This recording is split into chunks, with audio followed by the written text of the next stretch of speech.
I'm Roman Menzhinskiy. I've been working for Customertimes for almost 5 years, and I've been managing projects for 13 years. And there was always a topic that I wanted to cover.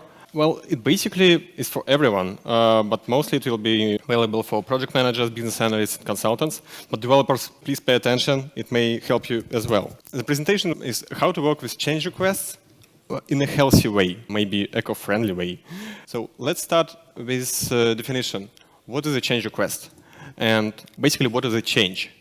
Change is an alteration to your system.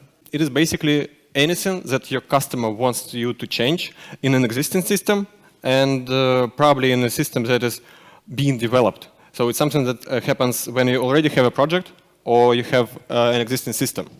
And change request is a formal proposal for such an alteration. And I would stress it that it should be formal, no matter what. I always consider changes as micro projects because each change request is an additional requirement. It always should be documented. You should understand what exactly should be implemented in the system, what should be changed, and when it should happen. And also, together with a client, you have to consider all the risks. For example, will the change affect already existing functionality? It should be considered. Also, each change request is an additional agreement with your customer. So basically, you don't have to start working on a change request without signing some formal document, or at least validating it. So you always should have a change request document, or at least a Jira task, but something formal that ideally was created by a client and signed by a client. Change request is also an additional development. And even if it's a small change, a customer can think that it is a small task and it doesn't require anything. It is actually a development from our side, and it requires efforts and resources. So we need money, time, and that's what happens when we don't have enough resources. We have overtimes, we have no time for testing, we have less stable system, we have bugs, we have no time for proper deployment and documentation.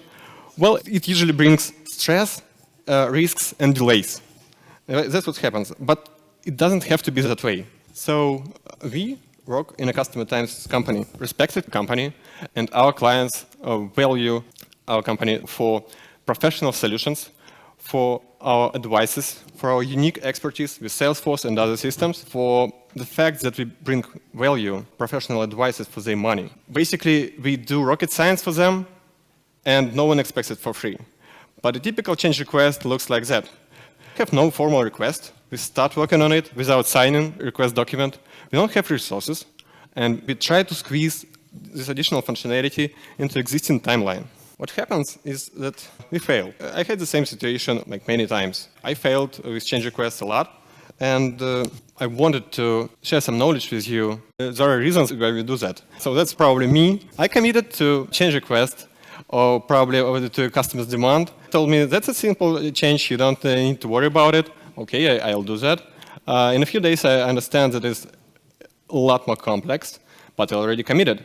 So I don't have anything to do but to deliver them. That brings overtimes, that brings working without additional budget, that brings stress to my team. I smile and tell customer, okay, I will do everything, but that's the actual status of my project. I always think that it is my fault in these kinds of situations. We can always blame the customer. So they didn't tell us about risks. They didn't provide an estimation, timeline, the budget. No, it is my fault that this happened, and I had all the tools to prevent it. So why do we behave in such disruptive behavior? There are common reasons for that. I count 6 of them. The first reason is a trap of being nice.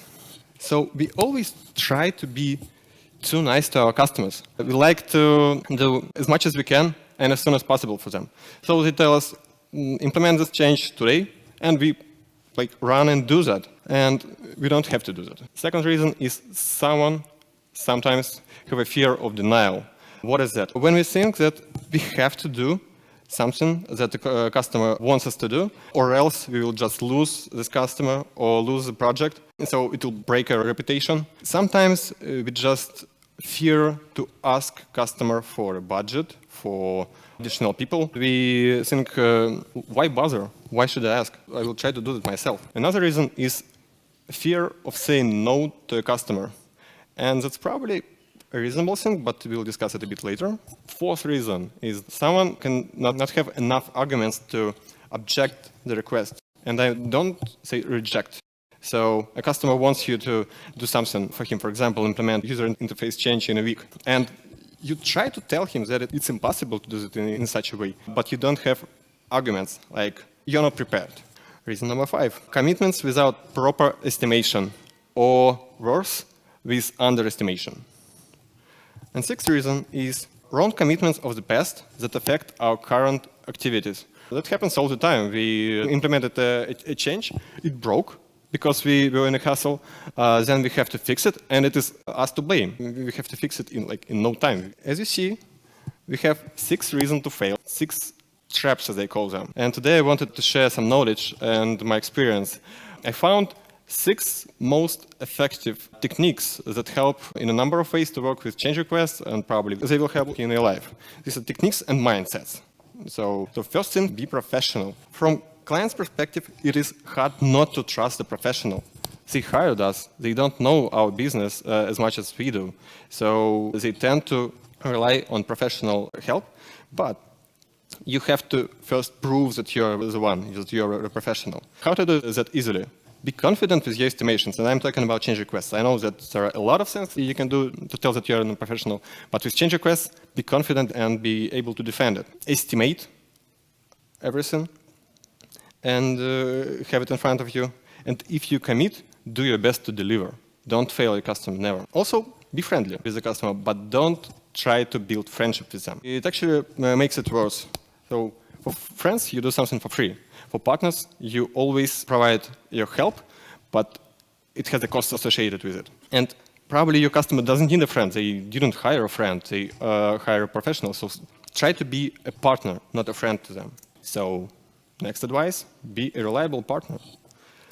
Cover their back and save their lives when they're in a critical situation. For example, they have end-of-month review, or they have report to a CEO, or they have some commitments to their customers. It is something critical for them, and you have to help them. Sometimes it is even better to help them and move aside all questions related to finances and resources to have value in the long run. Next advice, don't say no. Yes, we cannot say no to a customer, really, because we are professionals, but we can always say yes, but there is a price to pay. As an example, yes, we can implement the change, but it will set you back for 2 months of development. Or you will risk losing stability of your business processes. Or maybe it will require refactoring of the whole system. So draw them a scary picture of alternatives. And if they still insist that you implement the change, just do that. But you already told them everything about the risks, and ideally, you already asked for additional resources to cover your efforts. Next advice, document every demand, every requirement as a change request or a new requirement, and be as detailed as possible. Ideally, you should ask your customers to create those documents, but if they don't do that, well, just create your template and create it by your own and then sign it with the customer. Estimate your efforts all the time and try to estimate it in man hours, man days, or at least in story points. All other estimations are not so accurate and not so easy to defend. So that's just my personal advice. Man days or man hours works best. If a customer tries to hire you, overestimate. And I'm not talking about like to charge them double. You overestimate just slightly. For example, you find yourself late for 3 days each release, so just overestimate for 3 days. That's just that. It's easy. If you think that you should have more testing in your system and you are not sure about the quality solution, just to test the solution. That's pretty easy. But I always find that people tend to underestimate requirements. I don't know why that happens. Maybe we try to be too nice to our customers, and it actually breaks our reputation. You shouldn't be afraid to overestimate. You should be afraid to underestimate. If you overestimate, just have the rational man hours or man days to analyze risks, or again, to have the quality assurance. It's easy, but it will give you another chance to retry if you fail without being late. So you might fail, but if you overestimate, you will have additional time to retry. So another thing about time, have always enough time to think before making a commitment. You should never commit without confidence. As a professional, your answers to any request should be well thought, professional, and confident. If you don't have confidence, think again. So you got a requirement, think about it, analyze the risk, think again, and then come back to the customer saying, okay, that will cost you like 2 weeks of development. And if a customer tries to press you and you have to tell him or her estimations right away, just provide the highest estimation possible. Let's recap all the advices. Be a professional. Build partnership. Say yes, but there is a price to pay. Document any demand. Overestimate, but slightly. And have enough time to think. It sounds easy, and when you apply all those solutions, your life will become much happier. Even if you're a developer and you don't talk to your customer, you talk to your project manager or your team lead, and the things about estimation, about saying no and yes, about being a professional will help you in a long way. Because actually these advices help to run a lot of projects. And here's a bonus tip. Estimations help your customer not only know how much time and effort we spend for them, but actually to understand how much value we bring them. They don't know it in some cases. So a wise man once told me that every labor should be paid. And that's actually a fair way to appreciate one's work. And if you work for free, chances are that no one cares about your efforts.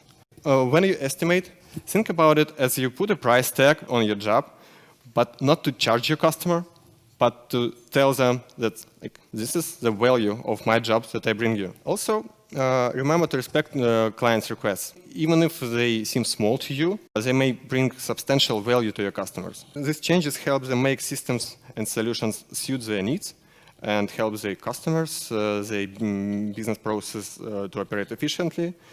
So changes allow them to be better. And this is your opportunity to help your customer and be better than them. So embrace the change. And thank you. Dear colleagues, we're ready to announce the results of voting. And Roman Menzhinskiy. Okay. Thank you very much.